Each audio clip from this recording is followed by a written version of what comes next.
jako lijepo zahvaljujem. Val valić u obliku srca. A oko njega su pravilni krugovi, totalno pravilni, kao da ih je neko šesterom, znači ovdje je srce i u srcu je kristal, a ovdje su krugovi, dupli krug, spojen sa drugim duplim krugom, pa dalje 3 tako kod dupla, kao što se spajaju oni krugovi u olimpijskom znaku.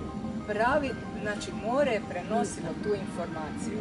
Pokazalo nam je na Elninom aparatu, neće svakom, na Elninom aparatu je pokazalo da je primilo našu poruku ljubavi, mira i radosti, i blagostanja i sklada i sve što smo isprogramirali.